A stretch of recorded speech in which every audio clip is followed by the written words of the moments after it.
Hello everyone, in this video I'm going to analyze the game played at the American Cup in St. Louis. It's the game between two top grandmasters, Ray Robson with the white pieces playing against Leinier Domninguez. It's a very exciting game, attacking game, and I'm sure you will like it. So let's just dive straight into the action. It's a classical time control, 90 minutes plus 30 seconds increment per move. It's a very exciting time control. Remember that there are played mini matches on day one of the mini match. One game with the classical time control, the other game played with the rapid time control. On day two of the mini matches, the colors are reversed. So 4 games at least in total. And in case of a tie, the players move on to the tie break. But in any case, now we have this classical game and it's really exciting. So let's just see what happens. Ray Robson starts with 1d4. And that's what he played on the previous day in the rapid game as well. Now after knight f6, c4, e6, knight c3, bishop to b4, we have the Nimzo Indian. And with the move e3, Ray Robson opts for the Rubinstein variation. It's a very flexible system, not too many forcing lines in this system compared to lines, for instance, arising from the classical variation with the move queen c2. But castling kingside, and here Ray Robson deviates from the rapid game they played the day before. In that game, knight f3 was played, but now Ray Robson goes for the move bishop d3, and his idea is that now after the move c5 he can put the knight on e2. And here you see that the knight is defending the pawn on d4, but it's also supporting the knight on c3. So white no longer has to fear anytime black is going to take on c3 and double the pawn structure, because the knight can always just take back. So here black goes for the move d5. This is still well-known opening theory. Pawn takes d5. And instead of taking back immediately, c takes d4 is played first. Now white takes back with the e-pawn, so the knight is still supporting the knight on the c3. And after knight takes d5, white plays the move a3, questioning the bishop. Where's the bishop going? There are different ideas. You may just go back with the bishop to e7, but bishop a5, maintaining the pressure against the knight on c3 is also a very common idea. Now after castling kingside, knight c6, here we see what kind of position we can expect here. Like with the pawn on d4, white is accepting a small weakness, an isolated pawn on d4, but at the same time white has a bit more space for its pieces to maneuver. Also black is struggling a bit with the bishop on c8 to complete its development, and thanks to a nice little space advantage, white has ideas to look for attacking ideas against the black king. And white starts here with the move bishop c2. I like this move a lot. It's a very typical idea in these lines, as with this move you're vacating the d3 square for the queen, so that together with the bishop, white is setting up immediately threats against black's king side. Well, up to this point, players were even following a game of Magnus Carlsen against Fabiano Caruana. In that game, the move knight c e7 was played with the idea to reinforce control over the d5 square, but Domninguez decides here to play the move bishop c7, and with his bishop he is also looking at possibilities against that pawn on h2. Now white plays the move queen d3, threatening checkmate in one.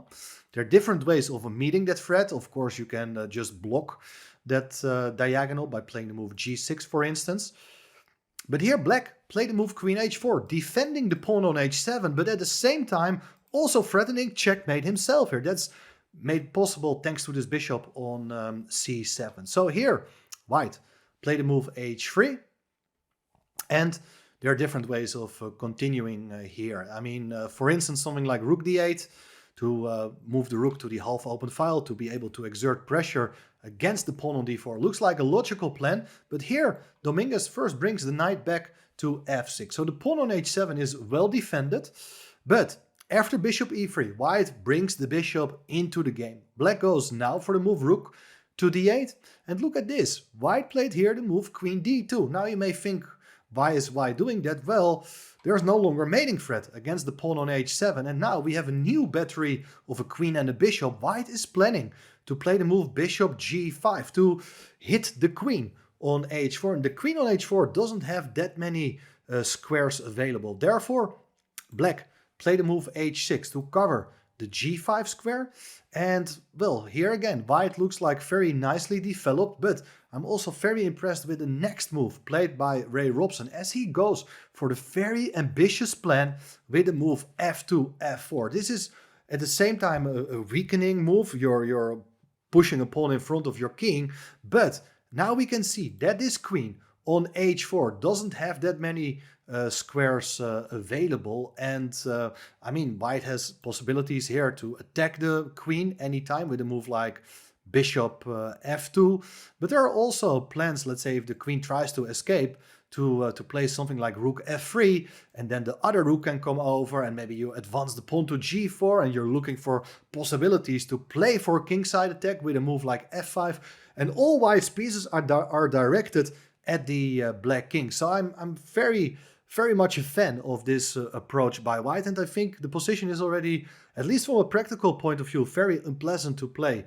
for black. And well, here black decided to go back with the knight to d5, hoping to initiate some exchanges. I mean, the more pieces are coming off the board, the easier it will be for black to deal with a possible kingside attack, but pieces are staying on the board for a bit longer, because here the bishop goes back to f2, it hits the queen on h4, and here the queen goes back to f6. Now white brings the last piece into the game. Rook 81 looks like a very nice and simple move, supporting the pawn on d4, but wait a second, black can just take the pawn on f4. That pawn is 3 times attacked by black's pieces. So for instance, if you do take here on f4, what is white's plan in that case? Well, it's a pawn sacrifice. You don't want to take everything on f4, then you're just a pawn down and queens are coming off the board. But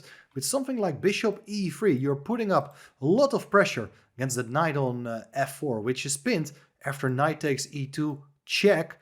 White got to take back, and okay, you're a pawn down, but all white's pieces, they are fantastically placed, looking at that black king side. I mean, objectively, it might still be playable for black, but at the same time, when so many pieces are looking at your own king, it's very understandable that you don't want that to happen. So instead of taking that pawn on f4, Domninguez decided here to take on c3, trading off one pair of knights, but now white has the possibility of recapturing on c3 in 3 different ways, decides to take back with the b pawn. I think this is a very typical idea. Now white is no longer playing with an isolated queen's pawn, but the pawn on d4, it's nicely defended by the pawn on c3, which means that the other pieces, they can do whatever they want. They no longer have to keep that pawn defended.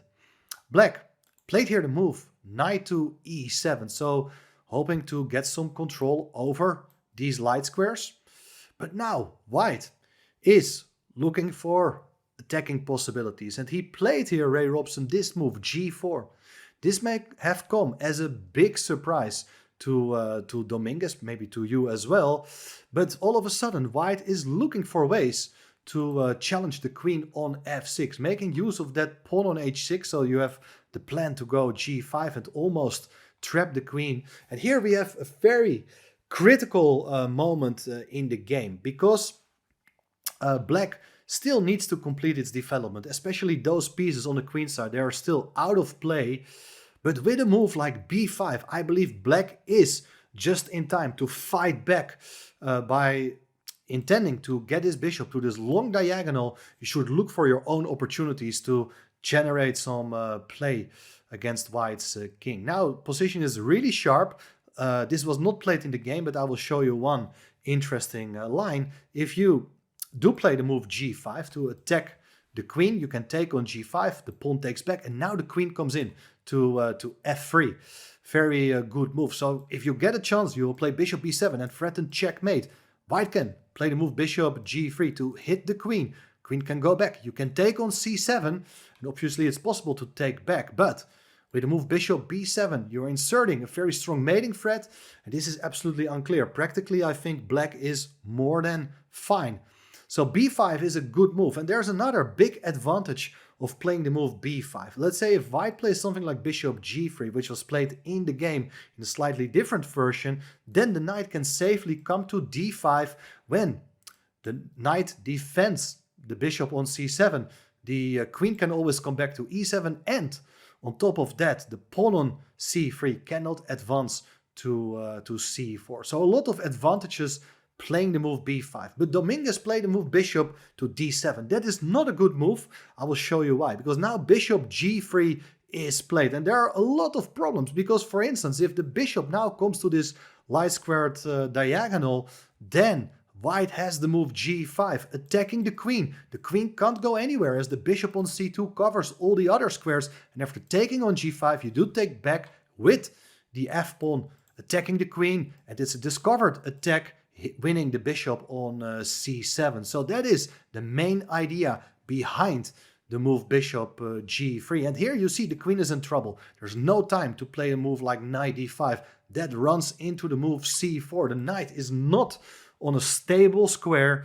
And if the knight, let's say, goes away, you can play queen d3, threatening a check on h7. And if you cover that with a move like f5, all of a sudden, all white's pieces are coming alive with great attacking prospects against the black king and queen. So that means that black has to do something different. Black played here the move g6. That is another pawn move in front of the king. But the idea is that now after g5, the queen has two options. Can go back to g7 and to h8. The queen went back to h8. And it looks as if white has overplayed its hand here, because now g5 looks like a very weakening move. The knight is on its way to f5, and black is able to get a grip on the light squares. But look what Ray Robson had seen in advance. He played the move f5, opening up the diagonal. So you're threatening to take the bishop. Black takes the bishop on g3 first, but rather than taking back on g3, because that can just be met by knight takes f5 and black is okay, much stronger here is to insert this move. Pawn takes g6. It's a piece sacrifice. You're not taking back yet the bishop on g3, but instead you're opening up the position in front of the black king. Now, of course, if you do take back on g6, let's say you take with a knight, you go knight takes g3, and white's position plays itself. All the most relevant pieces, they are way stronger than its counterparts. So instead, black decided here to stick to the extra piece and play the move bishop back to d6. And, well, the bishop has been rescued. It's defending the knight on e7. And, of course, if you take with the pawn with check, well, the king will hide in front of the pawn and the attack will come to an end. So much better is to take with the rook on f7. Your piece down, but tremendous attacking chances, including the huge threat of g6, g7, attacking the queen in the corner. Doesn't have any good squares to go to. It can't go to h7 in that case, because the bishop will also cover that square. So black takes on g5, so that the queen can always consider taking the pawn on h3. Well, white first played rook h7. The queen has only one square to go to, queen f6. And now it should be clear that something like rook f1 doesn't help white. There will be knight f5 and black consolidates its position. So that is not the way to go. Robson decided to go back with the rook to f7 to hit the queen one more time. The queen goes back to h8. But now, are we seeing a repetition of moves? No. Ray Robson takes the pawn on g5. Very important pawn. And, well, now the threat of rook h7 has been renewed, because the queen also covers the f6 square. What should black do? In the game there followed the move queen takes h3. Very understandable move. But I want to show you one other very instructive line. Let's say if you do play the move knight d5, so that in case of rook h7, the queen can come back to f6. Here, white's going to play rook d3 to defend the pawn on h3. And here, the rook on f7 cannot be challenged. If you do play rook f8, it's rook takes d7, white wins back the piece. But the reason I'm showing you this line is because of the following move. Bishop e8, challenging the rook on f7. But now, there is the move g7.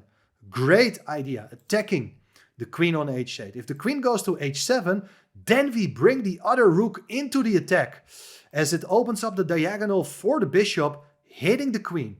I'm pretty sure both players had been calculating this. Now after queen takes c2, there is rook f8 with check. And it's a rook sacrifice. I mean, if you go with your king to h7, then it will be g8 queen with checkmate. So you gotta take the rook. G takes f8, king takes f8. Now the position is open, and with the move queen g7, white is delivering checkmate.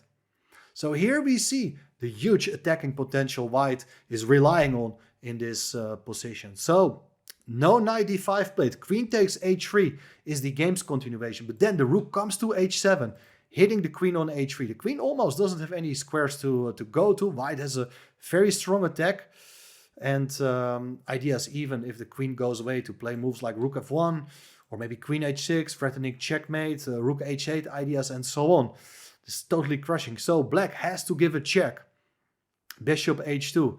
Of course, don't go into the corner, because then the other bishop will come in and you have a big problem with the white king. So instead, the king got to go to the center. King f2. Rook f8 is there. King e1. The king is safe now. You can give one more check on f1. If you do it with a rook, the king goes there. You can trade off one pair of rooks. But the problem is that everything is hanging. The piece is on the h-file, the knight on e7. White will win back the piece with an ongoing attack. So that doesn't solve the problems. Instead, queen f1 was played. King d2 is forced. Now the queen is also under threat. Bishop f4 played. With check, you do force the exchange of pieces. Knight takes f4, queen takes f4, and this was all seen in advance. White can simply liquidate into a winning endgame as he just recaptures, regains the piece on e7, capturing this knight, and white is a pawn up, but the bishop is also hanging. Rook f2 played with check. Don't go to d3. Don't play active here with the king, because it runs into bishop b5 check, and you have some problems holding on to your bishop on c2. This is not clear at all. Much better is king c1. The king is safe. And thanks to the pawn on g6, the rook on e7, white still has a huge attack here. Bishop c6, rook takes pawn. So white wins a second pawn. Rook c8, rook d2. Just aiming for the exchange of pieces. It should be a winning endgame. Black is not interested. Keeps the rooks on the board, but now the pawn is coming forward. c4, giving up the pawn on a3. Very good technique, as white just marches forward with the pawn to d5. If you go back to d7, the rook will come to e7 right away, hitting the bishop one more time. Domninguez went for bishop e8, but then after rook de2, the bishop is hit by the second rook. So the bishop goes back to d7 anyway. Rook e7, hitting the bishop one more time. Rook d8 played. And now rook h2. The second rook will come to the 7th rank. Rook g3, rook h2, h7, attacking the bishop. Bishop goes back to c8. And with two rooks on the 7th, you know that it's just game over. Rook e2, g7, threatening the king. King goes to f8. Rook to c7. Now, the big idea is to give checkmate with the rook coming to h8. So king goes back. And now after g7, white renews the threat of rook h8 with checkmate. And that has been made possible thanks to this huge bishop on c2, playing a vital role in this game, supporting the rook on h7 at this point. Now rook h3 is played, hoping to survive into a really bad endgame, but very nice calculation by Ray Robson. He just takes on c8, removes the defender of the rook on h3. If you do take on h7, you can take with check on d8, and on the next move you capture the rook. It's just an extra rook for white in this endgame. So rook takes c8 was played. Now white captures on h3. So white is a piece up. Rook takes c4, and after rook g3, black had seen enough, resigned at this point. White is a piece up. Black is unable to eliminate the two remaining pawns. For instance, if you play rook d4 with the idea to take on d5, it's never going to work. But here the easiest way to finish off the game is bishop h7 with check, forcing the king to leave the promotion square. King takes, and then it's g8 queen. Fantastic attacking game. It was my favorite game on day 2 of the American Cup. And what do you think of this game? Let me know in the comments. And if you find this video very instructive and would you like to see more interesting games from the American Cup, please subscribe to the channel and help me grow the channel to at least 5k followers. But of course, we are not going to stop there. We are going for 100,000 and many more. Please help the channel grow. Thanks for doing that, and I will see you soon again.